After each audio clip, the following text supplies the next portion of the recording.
shaqo cusub, dhismo cusub iyo wado cusub.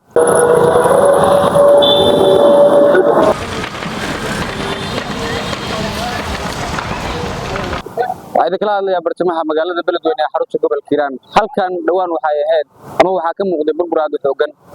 hadda waxa uu noqday laamiga mid wanaagsan iyadoo guud ahaanba shacabka ku sugan magaalada Beledweyne ee xarunta gobolka Hiiraan iyo sidoo kale dalawarada ku shaqeysta gaadiidka kala duwan si gaar ah mootobajaajka ay aad ugu mahadceliyeen duqda magaalada Beledweyne marwanada Tabax maalin oo sidoo kale kaalin weyn ka qaadatay dhismaha wadadan ee magaalada Beledweyne.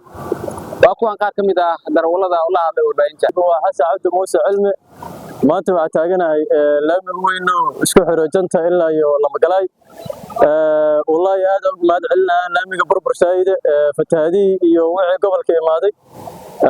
waxaan u mahadcelinayaa marka koowaad Allah subhanahu wa ta'ala, marka labaad maayarnada Tabax maalin oo laamigan oo tiri ha lagu sii meel gaaro oo dadka dhibaatadooda shacabka ku haysatay markii aragtay oo saan dadku yeeshay. waa ugu mahadcelinayaa. waxaan leeyahay dadka reer Hiiraan markasto ha raacaano mas'uuliyiinta iyo dadka gobolka ayahiisa iyo mustaqbalkiisa oo ka hadla. marka waxaan leenahay waa mahadsantiin. gobolka horumarkiisa laga wada shaqeeyo. annaka saa u nahay jiilka cusub iyo jiilkaynan iyo jiilkooda naga dambeeyo. waxaan u rajaynaynaa gobolka inay mustaqbalkiisa ayahiisa ay ka wada hadlaan. marka intaasaan ku soo gibigiisa wada jeexnay.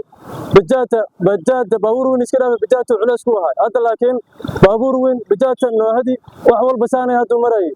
isbitaalka weyn oo gobolka Hiiraan waa kana awal markii loo gudbaa dhinaca xaqiisa looma gudbi karin oo xogaa caqabadaha ka jira oo dhiiqadii iska fadhiisan wax walba fadhiisana.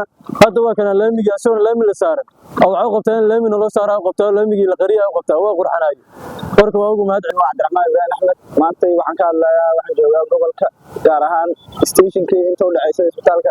waxaan u mahadcelinayaa maayarka gobolka oo saasay tahay arday magaalada Beledweyne laami ma lahayn awal adiga badalahay in waxa cabashiisu shaqeysta magaalada ka shaqeysto naftiisa iyo nafta ku xiran boqoodii.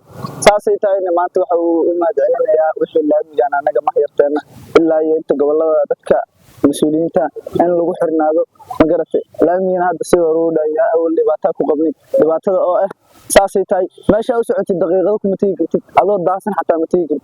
waayo waqti kooban inaa qaadid ilaa cabaar u daahdido waqti aa u martid waa hadda laasin si degdeg ah waxaan ku taginaa. waan u mahadcelinayaa Allah subhanahu wa ta'ala iyo inta Soomaaliya oo garabkaan gashay oo laamigeena maanta loo habeysay.